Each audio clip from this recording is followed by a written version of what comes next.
Bienvenue dans Slow Marketing, le podcast qui dépoussière les codes du marketing pour promouvoir un marketing responsable, positif et engagé. Je suis votre hôte, Anaïs Baumgarten. Pour des insights et le transcript de l'épisode, ne manquez pas de vous abonner à notre newsletter. Bienvenue dans cet épisode spécial de Slow Marketing. Aujourd'hui, j'ai le plaisir de vous présenter un partenariat inspirant avec Sench, la communauté des consommateurs conscients et des écopreneurs engagés. Ensemble, nous allons explorer comment ce partenariat va permettre de diffuser chaque mois les moments forts des Conscious Talk de Sench, dont on vous en dira plus tout de suite, et comment, en unissant nos forces, nous pouvons encourager un changement de comportement positif à travers des récits porteurs de sens et un modèle d'affaires régénératif. Sabrina, Valentine et Sarah, merci pour votre présence. Pour commencer, est-ce que vous pouvez vous présenter ? Bonjour Anaïs, d'abord merci de nous accueillir sur ton podcast. Donc moi je suis Sabrina Bulto, je suis la CEO et cofondatrice de Sench. Je suis ce qu'on appelle une serial entrepreneur, entre guillemets, voilà, j'en suis pas à mon premier coup d'essai. J'ai notamment cofondé une agence digitale qui s'appelait BeConnect. Je dis qu'il s'appelait BeConnect puisqu'elle a été vendue au groupe IO. Ça a été une très très belle aventure humaine et pas que commerciale mais aussi humaine. J'y ai dégoté plein de super talents et vous comprendrez le lien avec Val dans quelques minutes. Au-delà de ça, je suis un dinosaure du digital puisque ça fait 25 ans que je suis sur le marché. En fait, quand j'ai vendu ma société et que j'ai arrêté, entre guillemets, ce projet-là, en tant qu'entrepreneur, je me suis dit, tiens, il faut lancer quelque chose d'autre, une envie de lancer quelque chose de différent et surtout, voilà, de faire du business qui faisait du sens, si j'ose dire, d'arrêter de faire des campagnes pour créer des besoins sur des produits qui ne sont pas nécessaires. Et de là, entre guillemets, a émergé l'idée du projet Stench. Et puis, j'ai été frappée à la porte de Val et elle est montée à bord. Et du coup, moi, c'est Valentine Cossé. Donc, j'ai 35 ans. Je suis cofondatrice de Sench. Je suis plutôt sur le volet communication, principalement, je dirais, mais après, on est un peu au four et au moulin sur le volet communication et communauté. Et en fait, pour la petite histoire, donc j'ai bossé avant ça pendant une grosse dizaine d'années en marketing digital. Et comme dit Sabrina, la pomme ne tombe pas loin de l'arbre. J'étais chez BeConnect. C'est comme ça qu'on s'est rencontrés. Donc, on a eu le temps de bosser plutôt longtemps ensemble. On se supporte depuis 10 ans. Après BeConnect, j'ai quand même fait un petit passage en tant que freelance, toujours marketing, et puis aussi avec une casquette dans l'événementiel, parce que j'ai développé l'offre B2B pour un domaine privé dans le Hainaut. Et voilà. Et puis donc là, depuis un peu plus d'une grosse année, on développe Sench ensemble. Moi, je vais boucler la boucle puisqu'en fait, on n'a pas eu l'occasion de se croiser chez IO avec Sabrina et Valentine, mais moi, je suis passée par IO juste avant la vente. J'ai croisé la route de Sabrina et Valentine il y a moins d'un an et ce qui était chouette, c'est que ça faisait écho à la direction que mon parcours professionnel prenait depuis quelques années déjà. Et aussi sur l'ADN du projet. Mon sujet de prédilection à moi, c'est non pas le changement de consommation, mais le changement de comportement de consommation. Et en fait, c'est exactement ce sur quoi Sench travaille aussi, puisqu'il veut accélérer ce changement de comportement de consommation.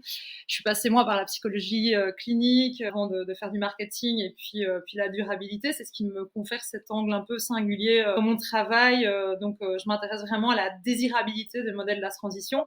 Je cherche à poser les bonnes questions qui permettent de prendre des décisions qui génèrent un véritable impact. Donc, et concrètement, c'est se demander quelle est la perception du consommateur, travailler aussi sur ces questions de valeurs, de normes qu'on construit autour de la durabilité, et puis les effets sur le positionnement, la communication des organisations, des projets et des marques. Voilà, je m'insérais, je pense, très bien dans le projet Sench que je suis avec plaisir depuis lors. Merci, 3 super profils très inspirants. Sabrina, est-ce que tu peux nous en dire un peu plus sur comment est né le projet Sench et quelle est sa mission principale ? Alors, donc, comme je le disais, quand j'ai clôturé le chapitre BeConnect, j'ai fait, après avoir bossé pendant des années, plus de 16 heures par jour, je me suis pris un mois et demi de pause, ce qui m'a fait le plus grand bien et qui m'a permis, voilà, de prendre un petit peu de recul et de me poser la question, OK, moi je suis une businesswoman, je suis là pour faire du business, mais je me suis dit, est-ce que tu as envie de continuer à le faire de la façon dont tu le faisais ou tu veux le faire différemment?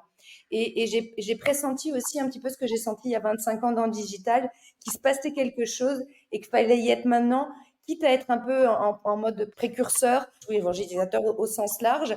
Et j'ai identifié en fait deux gaps très importants. Le premier, c'est ce qu'on appelle le CEDU gap. c'est que 97% des gens disent vouloir faire quelque chose, être dans une démarche positive par rapport à la planète, mais qu'il n'y en a que 13% qui concrètement se mettent en action. Et quand j'ai regardé un petit peu le triangle de l'inaction avec Val, on a vu qu'il y avait 3 acteurs principaux, hein, le gouvernement, les entreprises et les citoyens. Et alors qu'on est sur une économie de marché, concrètement, il manquait ce lien entre les citoyens, soit les citoyens avec leur casquette de consommateurs, donc vont pouvoir de continuer à plébisciter, entre guillemets, des mauvais produits, donc avoir un impact négatif sur la planète, ou qui peuvent changer justement leur comportement de consommation et participer justement on va dire, à une bonne action pour la planète, dans une démarche un petit peu de régénération plutôt que de destruction, on va dire. Et puis de l'autre côté, au niveau des entreprises, il y a 2 types d'entreprises. Il y a les écopreneurs, vraiment ces entrepreneurs qui partent d'une feuille blanche, ces visionnaires qui sont capables de réinventer la norme et donc d'inventer la façon dont on va vivre demain et donc dont on va consommer. Et puis, il y a les entreprises dites conventionnelles, traditionnelles, qui, elles, entre guillemets, ont toujours grandi, si j'ose dire, croient d'une certaine façon avec cette notion de toujours plus de progrès, etc., plus d'investissement, plus de parts de marché et plus d'argent. Et je me suis dit vraiment, voilà, il faut créer une dynamique entre les citoyens, entre les écopreneurs, les entreprises, et faire en sorte de trouver une façon d'accélérer leur changement de comportement. Notre mission est très simple, c'est accélérer le changement de comportement de consommation, de production et de financement, mais de faire ça de manière désirable, pratique, pragmatique, dans la joie et la bonne humeur, parce que voilà, toutes les personnes qui sont autour de ce micro, on est des épicuriennes, des bonnes vivantes, et on est convaincus qu'on peut continuer à bien vivre, bien manger, bien boire, bien voyager aussi, bien travailler, bien investir, bien faire du business, mais qu'on doit le faire de manière voilà, complètement différente. Et donc, on s'est dit, voilà, il faut ensemble, on peut créer un futur désirable. Pour ça, il faut guider les citoyens, il faut embarquer et supporter les écopreneurs et accompagner les entreprises traditionnelles. Et c'est comme ça que Sench est né et qu'on a lancé ce beau projet voilà, le 13 septembre 2023. Ça fait quasiment un an maintenant. Parmi toutes les activités de Sench, il y a notamment les Conscious Talk. Valentine, est-ce que tu peux nous en dire un peu plus sur qu'est-ce qu'un Conscious Talk et un peu sur les thématiques qui sont mises en avant et quel est l'impact de ces discussions sur la communauté Sench? Alors, c'est une question très complète, ça. Globalement, en fait, les Conscious Talks, c'est des conférences, mais pas des simples conférences, si je peux dire ça comme ça. C'est qu'on les veut interactives, c'est-à-dire qu'on fait venir des experts ou des écopreneurs pour nous parler d'une thématique X ou Y, toujours liée évidemment à la durabilité. Et on veut vraiment avoir ces conférences sous forme de discussion. Donc le public peut interagir avec les experts pour que voilà, on soit pas devant un professeur qui nous donne la leçon entre guillemets. Donc ça, c'est vraiment important. On veut vraiment que ce soit toujours dans un esprit positif, convivial et que ce soit abordable surtout. Et puis aussi, une chose qui est très importante, pardon, c'est que ce soit pas culpabilisant, parce qu'on veut vraiment pouvoir embarquer dans l'optimisme. Et finalement aussi, la dernière chose, c'est toujours que ce soit désirable. Donc ça, c'est vraiment la philosophie qu'on a autour de nos Conscious Talk. Et puis alors, évidemment, sur les thématiques, je vais donner quelques exemples. Ce qu'il faut savoir, c'est qu'on veut vraiment avoir un panel de thématiques très large parce qu'on est convaincu que les gens, enfin tout le monde, pardon, ne rentre pas dans la durabilité par la même porte. Donc chacun, entre guillemets, a un peu ses sujets de prédilection et donc on veut pouvoir aborder un maximum de sujets, si je peux dire ça comme ça. Et donc, je vais, par exemple, quelques thématiques qui ont été abordées cette année. On a eu la chance d'avoir Emmanuel Druon sur le concept de l'économie, donc comment concilier écologie et économie. On a eu aussi Sophie Robert-Velu, qui est la CEO des laboratoires Expanscience, dont la marque Mustella fait partie.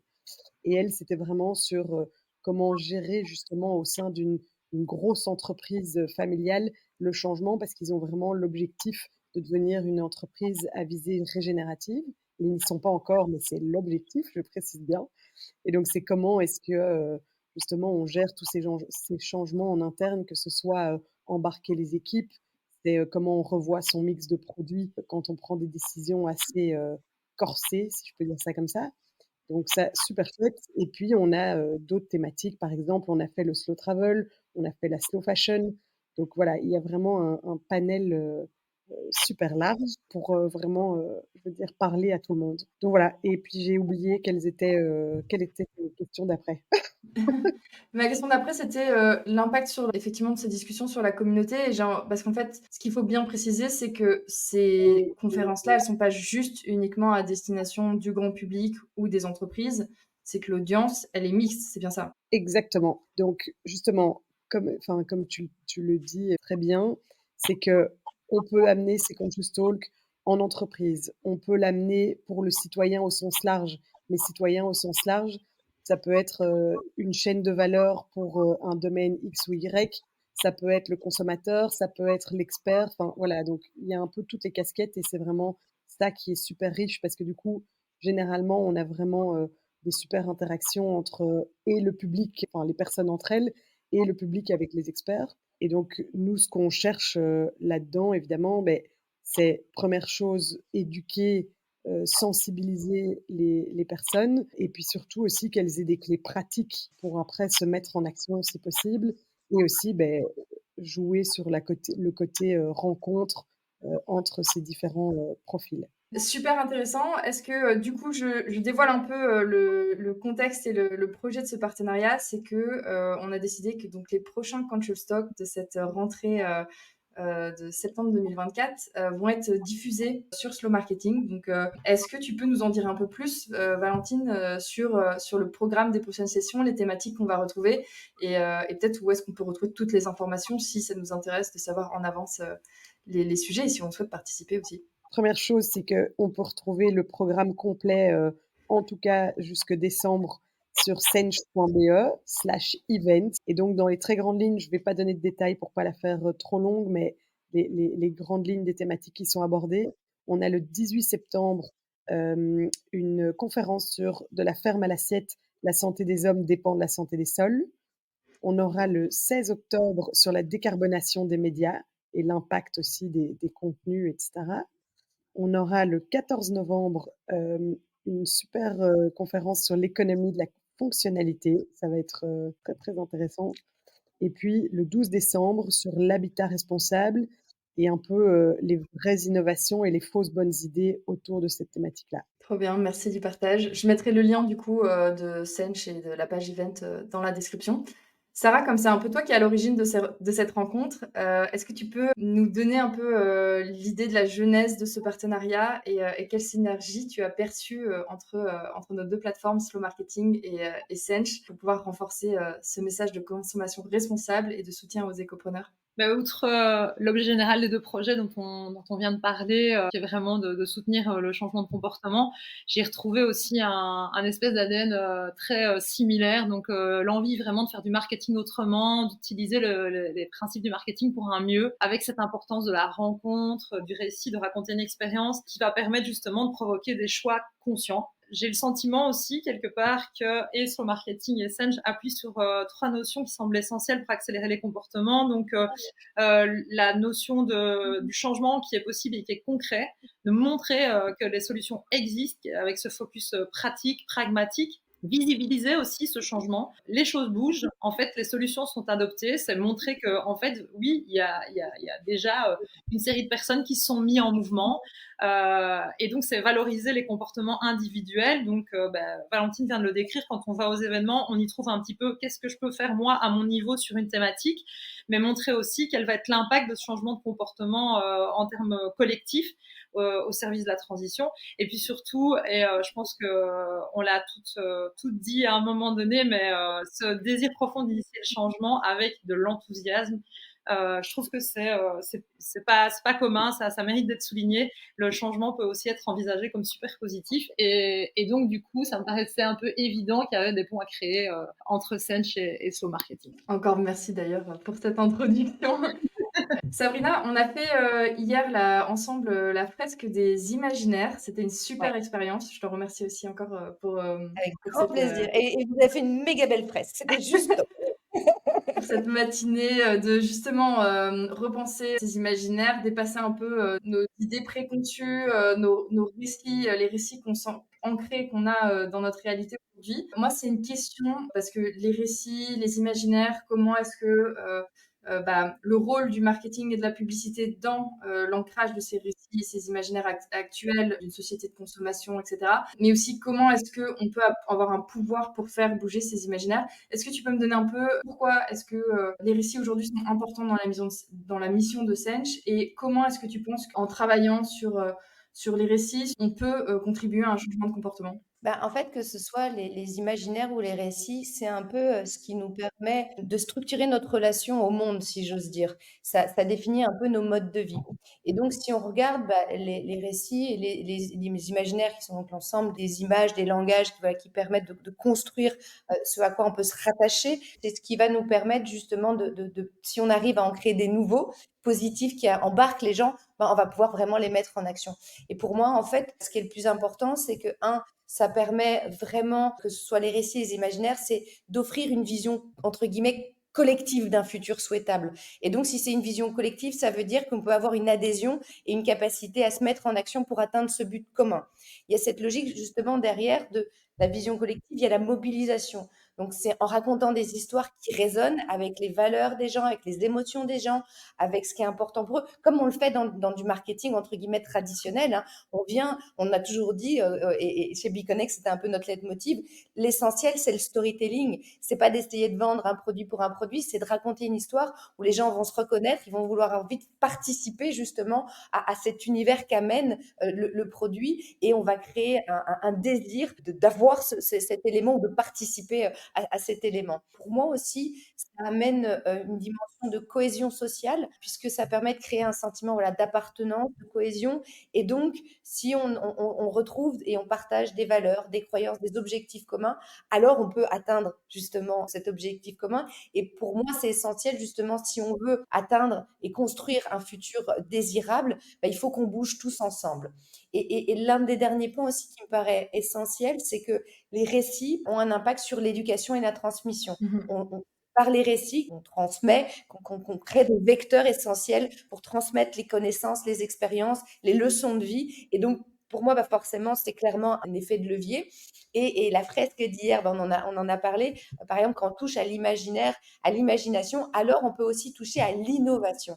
Et donc, ça veut Mhm. dire qu'on peut réinventer ou des modèles existants, les faire évoluer, voire même inventer des choses qui aujourd'hui n'existent pas parce qu'ils vont répondre justement à un nouveau mode de vie. Par contre, il faut voilà, que ces récits soient positifs, enthousiastes, pragmatiques, pratiques, pour que ce soit désirable. Si on reste sur des récits, comme on a un peu trop en ce moment, éco-anxiogènes, culpabilisants, alors là, clairement, tout ce qu'on va faire, c'est figer les gens. Et on le voit aujourd'hui, dès qu'on parle d'écologie, les gens ont tendance à se figer et à se bloquer. On l'a vu dans les élections d'ailleurs dernièrement. D'ailleurs, c'est pour ça que chez Sench, et c'est d'ailleurs pour ça que, comme l'a dit Valentine, on a commencé l'année avec Emmanuel Druon.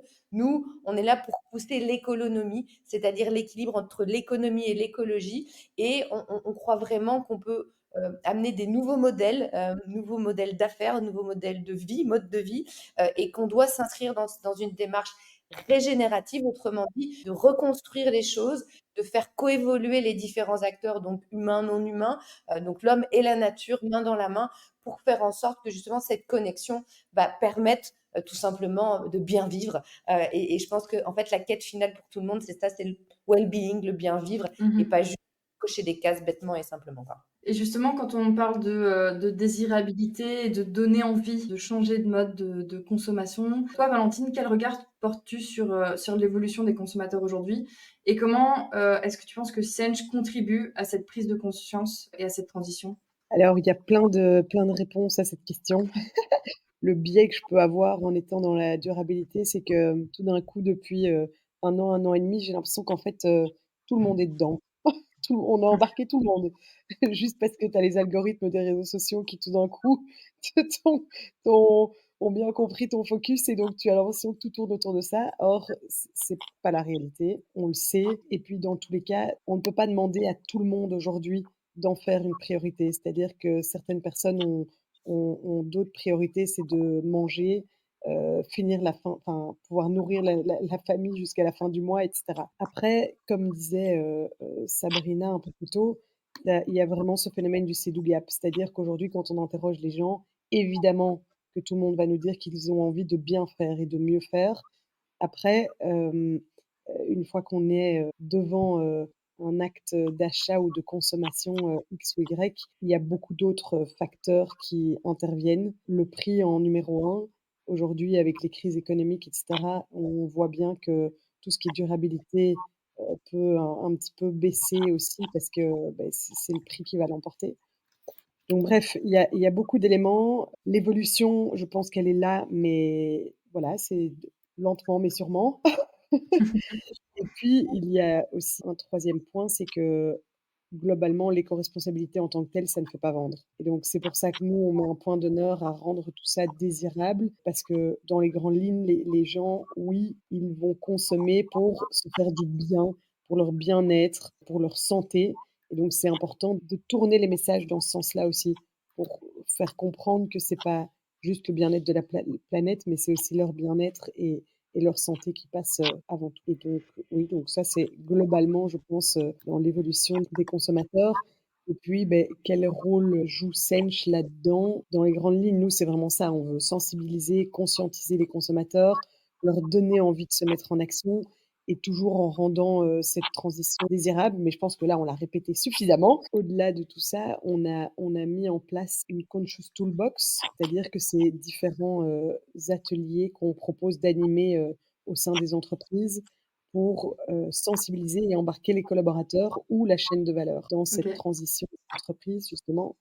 Et puis on peut aussi intervenir, sur le business model avec, le business model régénératif. On a aussi vraiment, ce côté, lié à l'entreprise pour les accompagner dans cette transition. Merci. On voit bien du coup que la question de la désirabilité, c'est vraiment le nerf de la guerre. Tara, d'ailleurs, c'est un concept qui est central en psychologie sociale, notamment en termes de création de nouvelles normes auxquelles les individus souhaitent se conformer, parce que on dit il y a plein de facteurs qui font qu'on achète un produit, etc. Il y a le prix est un premier qui est très fort, mais pas que. Et on va d'ailleurs faire plusieurs épisodes ensemble sur cette grande thématique-là de la désirabilité. J'ai vraiment hâte. Mais avant ça, est-ce que tu peux nous en dire un peu plus sur la désirabilité et quel est le rôle du marketing dans justement la désirabilité de ces nouveaux modèles de consommation et de société? Bon, mais pour paraphraser Valentine, c'est vraiment une vaste question. Mais ceci dit, vraiment, le marketing a ce pouvoir de création comme tu as dit, de normes désirables. En fait, le marketing va créer le cool, va travailler à façonner nos rêves communs, puisque ça, c'est Sabrina qui en parlait très bien avec les récits, mais également individuels. Donc, quand je dis façonner les rêves individuels, c'est ce à quoi on va vouloir ressembler. Le marketing a ce pouvoir de mettre le focus pour appuyer un mécanisme qui s'appelle le mécanisme d'identification en psychologie et en psychanalyse. C'est d'ailleurs ce que la psychanalyse appelle le mécanisme par excellence de la formation de la personnalité, c'est dire. Donc c'est vraiment créer ces archétypes à suivre, ces idéales ou idéaux au pluriel à atteindre et qui sont vraiment conditionnés par la création d'un lien émotionnel. Or, on sait à quel point le lien émotionnel ou l'émotion est un puissant moteur de changement. Or, finalement, la transition demande et nécessite un changement de comportement. C'est peut-être intéressant aussi de se pencher sur les modèles du change management comme le modèle de changement individuel ADKAR qui a été développé par Jeff Hyatt à la fin des années 90. C'est un modèle de changement séquentiel en fait qui met en valeur 5 étapes par lesquelles on devrait passer pour qu'un changement de comportement en fait advienne mais surtout soit pérenne. ADKAR comme le nom l'indique, donc c'est awareness, desire, knowledge, ability et reinforcement. La deuxième étape, donc c'est desire, donc désir de participer et de supporter ce changement.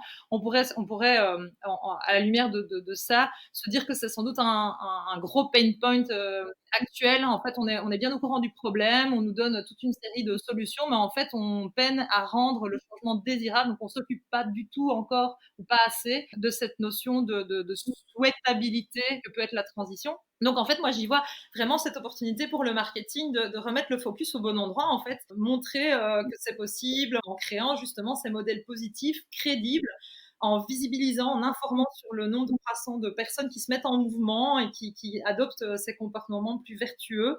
Le marketing a quand même une force de créativité assez incroyable et qui permettrait donc de travailler sur les perceptions des publics cibles pour rendre tout ça désirable, en veillant toujours évidemment, parce que ça c'est quand même aussi très important en marketing responsable, à travailler, à faire preuve de pragmatisme, de transparence, d'objectivité, avec Graal ultime que peut représenter le fait de non seulement changer de comportement, mais que cette nouvelle manière de consommer devienne un vrai réflexe. Donc je pense que c'est vraiment un terrain que doit prendre et que doit habiter le marketing aujourd'hui. Merci pour cet aperçu. Je suis super excitée des épisodes qu'on va faire ensemble et puis généralement aussi du partenariat avec Sench, de pouvoir donner au plus grand nombre accès à ces conférences. Et je trouve que, bah, comme on disait, pour moi, tout ça, c'est des questionnements que je me pose et de pouvoir les avoir bah, en conférence, en podcast, en échange dans des posts LinkedIn, dans des commentaires, etc. Ça fait du bien parce qu'en fait, bah, certes, comme tu disais, on est peut-être un peu dans notre bulle, mais en fait, je pense qu'à force de se poser des questions-là et de partager ces questions, la bulle s'élargit. Je pense que c'est aussi ce qui nous lie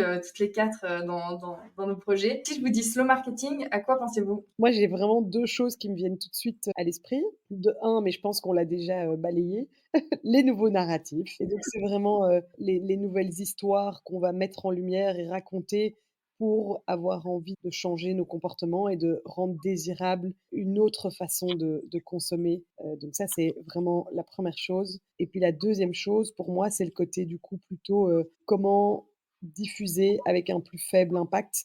C'est-à-dire, choisir, des serveurs qui consomment moins pour des sites web, pour les campagnes publicitaires, mais faire les choix aussi judicieux pour que les campagnes aient un plus faible impact. Donc c'est vraiment là le côté plus, diffusion, si je peux dire ça comme ça.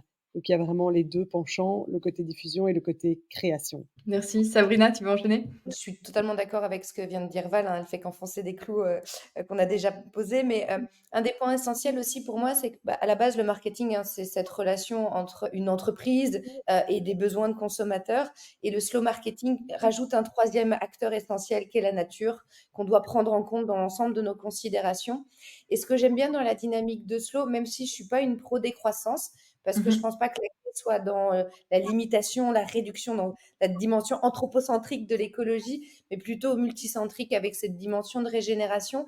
Bah pour moi, si on slow, on ralentit, on va pouvoir se poser les bonnes questions, réfléchir à comment réinventer les modèles, tester ces nouveaux modèles, hein. Gardons à l'esprit que, par exemple, une révolution industrielle, bah, c'est 30 à 50 ans. Donc, arrêtons de vouloir tout à court terme, à 3, 5 ans, comme dans le financement, par exemple. Voilà. Le financement éco-responsable doit être long. Donc long, voilà, il faut du temps pour poser les choses, pour reposer des fondations. À l'époque médiévale, hein, pour construire une cathédrale, ça se construisait pas en 2 ans, ça se construisait en plusieurs dizaines d'années. Donc il faut aller vers ce type voire beaucoup plus même, mais il faut aller vers ce type de construction. Et puis la dynamique de slow aussi, c'est casser un petit peu cette polarisation il faut toujours plus de progrès, plus de non. Il faut avoir une autre démarche. Une entreprise, par exemple, qui me vient à l'esprit dans ce cadre-là, c'est Nexens, hein, ou Boîte Côté, où le patron a dit on va arrêter d'avoir comme indicateur de performance juste le nombre de parts de marché et le chiffre d'affaires. On va réfléchir, entre guillemets, performance économique, écologique et sociale, humaine, et on va reposer justement les bons indicateurs. Et donc, au lieu de courir après, on va plutôt faire en sorte d'analyser les choses pour aller vers les bonnes choses. Donc voilà, pour moi, le slow marketing, c'est un peu cette démarche-là. Et donc, je suis tout à fait d'accord, évidemment, avec ce que Sabrina et Valentine viennent de dire, cette notion de ralentissement dont vient de parler Sabrina, parce que moi, c'était un peu ça mon terme, même si je trouve qu'il y a encore une antinomie par rapport à ce qui se passe dans la pub et le marketing aujourd'hui, et un peu partout d'ailleurs. La notion de prendre le temps de s'interroger, ça veut dire non seulement s'interroger soi, mais aussi interroger les autres, pouvoir créer des liens, pouvoir changer son point de vue. Peut-être l'opportunité pour le marketing d'adopter, ce dont j'aime bien parler, c'est un espèce de rôle de sentinelle, c'est-à-dire vraiment être le garant de ce qu'on va produire en termes de croyances, de comportement, pour avoir justement cette opportunité de développer plus de justesse et de valoriser des belles normes, parce que c'est quand même aussi ce qui nous soutient, quoi. J'aime bien dire que le slow marketing ou le marketing responsable, c'est un marketing qui se pose des questions et se remet en question. Donc je trouve que ça rejoint bien. J'aime bien, c'est cool. Je pense que je vais te l'appliquer celle-là. Je l'offre, je la partage, elle est pour tout le monde. C'est aussi un peu ça le slow marketing. Dernière question, ça fait longtemps que je ne l'ai pas posée celle-ci en podcast. Chacune de vous, est-ce que vous pouvez me donner un nom d'entreprise ou de marque que vous trouvez inspirantes et que vous pensez que je devrais interviewer aujourd'hui dans Slow Marketing? Au risque de me répéter, parce que j'ai l'impression qu'à chaque fois on dit on se répète, mais quand même c'est vraiment très important. Moi j'ai envie de citer un écopreneur que j'ai croisé dans le cadre de l'écosystème de Sench qui me plaît beaucoup, qui est Nature Amateur. Je l'ai déjà croisé d'ailleurs dans mon ancienne vie quand je travaillais dans le secteur de la construction du BTP, aussi sur des questions de durabilité. Donc Nature Amateur, c'est un bureau de conseil spécialisé en matériaux de construction durable qui est actif ici à Bruxelles et dont je trouve le travail de positionnement très intéressant pour rendre désirable une thématique qui est en fait assez compliquée à appliquer, notamment pour les professionnels du bâtiment, comme pour la demande d'ailleurs. Et alors, je vais là retaper sur un clou qu'on a déjà enfoncé, à mon avis, 10 fois dans cet épisode, mais je vous conseille vraiment d'écouter, d'entendre parler Emmanuel Druon, qui est le directeur de l'entreprise Pocheco, située dans le nord de la France, qui produit des enveloppes. C'est une entreprise absolument fascinante. D'ailleurs, il faut même carrément aller la visiter. Hein. Si vous avez Emmanuel Druon et la visite en même temps, c'est parfait. Elle s'est totalement réinventée en termes environnemental, social et de gouvernance. Elle a vraiment un impact direct sur son territoire de proximité. Je trouve que c'est une jolie histoire et c'est une belle preuve en fait du gain de bien-être que peut incarner la transition et qui rejoint un peu tout ce qu'on vient de dire. Voilà. Merci Sarah. Je ne connaissais pas Pocheco ni Emmanuel Druon, donc je vais regarder ça avec grand intérêt. Et Nature Amateur est un de mes clients et mes clients chouchous du moment, donc oui, bien sûr. Alors moi, il y en a 2 qui me viennent à l'esprit. Dans nos écopreneurs, il y a Lucide, la marque Lucide, avec Jean Seil, qui est le fondateur. En fait, c'est une démarche donc de slow fashion. On est dans slow marketing, slow fashion. Et en fait, ce que je trouve vraiment très intéressant, c'est que l'ambition qui s'est fixée, c'est d'être capable de faire, entre guillemets, des honest clauses, donc cette dimension d'honnêteté, de transparence dans toute sa communication. C'est très naturel, c'est très transparent. Ça montre aussi les acteurs avec lesquels il travaille. Ça montre sa démarche justement de travailler avec son audience pour aller sourcer justement les besoins, le type de produit. Il a fait un super truc notamment sur les chaussettes où il essayait d'avoir un truc parfait. Et en fait, en discutant avec sa communauté, il s'est rendu compte de qu'est-ce qu'étaient les attentes justement de durabilité, donc de pouvoir adapter ça. Donc je trouve ça intéressant parce que c'est pas une marque qui essaye d'imposer ou une marque qui pense avoir raison, mais il y a un vrai dialogue. Et puis dans sa communication, il y a ce côté aussi, voilà, on sent que c'est pas une marque bullshit.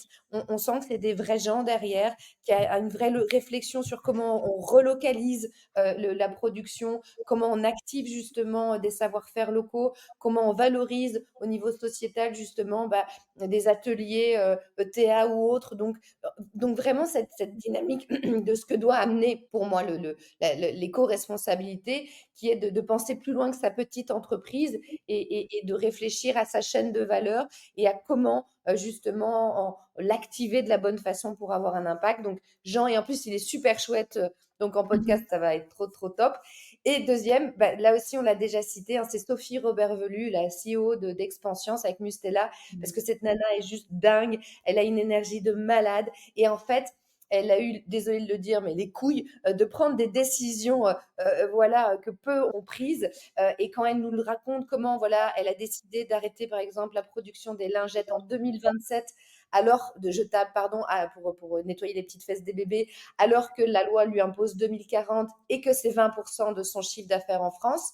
Donc c'est quand même pas rien, mais qu'elle a pris cette décision, elle l'assume, qu'elle a à partir de là pas juste dit on arrête, mais elle a vraiment aussi revu sa façon de faire du business, revu les contraintes d'exploitation, les contraintes aussi par exemple de transport. Maintenant on peut plus envoyer des produits en avion, c'est uniquement par bateau. Donc, ça veut dire réinventer aussi tout ça, son système logistique, aller travailler aussi concrètement aussi sur l'engagement des people, sur les injonctions contradictoires, sur la mise en place de la triple compétence. Donc, en fait, elle montre tout ce qu'on peut faire. Et on l'a eu en conférence. Et en fait, ces genres de personnes, justement, portent des récits, portent une capacité d'identification. Et quand tu sors d'un meeting, d'une conf avec elle, tu as juste envie de te bouger et toi aussi d'appliquer à ton propre business et à ta propre vie un petit peu les préceptes qu'elle propose. Donc, elle est top. Et donc, que ce soit elle ou Emmanuel Druon, on peut te mettre en contact avec grand plaisir. Trop bien, je veux les deux. Pas tous, en fait. Valentine. Eh bien, moi, je te dirais Kalani, donc qui est une marque de linge de maison, donc avec des super beaux et bons produits. Honnêtement, ouais, ils font du super boulot. Ça a été créé par Bruno Van Steenberg, qui est ultra sympa. Et ce que j'adore avec cette marque, c'est que au-delà donc d'avoir des bons et beaux produits, ils prennent vraiment la peine d'expliquer et d'éduquer le consommateur sur le choix de leur matière, de leur sourcing, de tout ça. Ils sont super calés dans leur domaine et ils prennent vraiment la peine d'expliquer tous leurs choix et d'éduquer leurs consommateurs. Donc ça, c'est vraiment super chouette. Et puis comme deuxième marque, je te dirais Copain, qu'on a aussi eu du coup à la conférence où il y avait Sophie Robert Velu, parce que Copain, c'est PME belge et ils te diront exactement ça. La durabilité ne fait pas vendre, mais nous, du coup, on a décidé de vendre du bon pain, du vrai, vrai bon pain qui doit croustiller, qui doit être bon, tout ce que tu veux. Et ils veulent le rendre abordable, c'est-à-dire qu'il soit pas plus cher ou à peine plus cher que du pain industriel dégueulasse. Et ça, enfin, je veux dire, excuse-moi, en termes de composants, de production, etc. Et donc, super chouette. Et ils ont leur marketing est vraiment aussi avec beaucoup de légèreté, de transparence et très, très abordable. Donc, j'adore ça. Trop bien. Je suis super contente parce que ça fait très longtemps que j'ai pas posé cette question dans le podcast et je savais qu'avec vous trois, j'allais avoir une liste d'inspiration. C'est la liste. J'ai les 3 prochaines saisons sur le marketing qui sont bookées. C'est bon, c'est réglé. Si tu veux, on en a encore des dizaines et des dizaines, donc on peut t'en proposer plein. C'est ça, c'est pour ça qu'on savait que c'était intéressant de travailler ensemble. Super. Bah écoutez, merci beaucoup à toutes les 3 pour cet épisode spécial qui nous a permis d'introduire donc du coup ce partenariat. Donc à partir de septembre, on va avoir une fois par mois donc une transmission, généralement une semaine après en audio sur le podcast Le Marketing de la conférence qui a eu lieu avec Sench. Et puis j'invite vraiment toutes nos auditoristes qui sont sur Bruxelles ou qui veulent venir sur Bruxelles à s'inscrire aux conférences. J'ai participé à celle avec justement Copain et Mustela. C'était vraiment hyper inspirant, non seulement la conférence, les échanges qu'on a pu avoir pendant la conférence et les discussions après. Donc je recommande chaudement de venir et moi j'y serai à chaque fois. Donc comme ça, si vous voulez me rencontrer et discuter, ça sera avec grand plaisir. Encore merci à toutes les 3. Un grand merci à toi et en fait, on est super excités justement par ce que tu viens d'expliquer, par ce partenariat, cette collaboration. Et voilà, ça va participer à la diffusion des récits positifs et à la mise en action. Donc, hâte d'avancer sur ces sujets avec toi. C'est tout pour aujourd'hui. Rendez-vous dans 2 semaines pour un nouvel épisode. Si tu ne veux rien louper, abonne-toi à la newsletter ou à mon profil LinkedIn, Anaïs Baumgarten. Tous les liens sont dans la description. Merci pour ton écoute et à très vite sur Slow Marketing.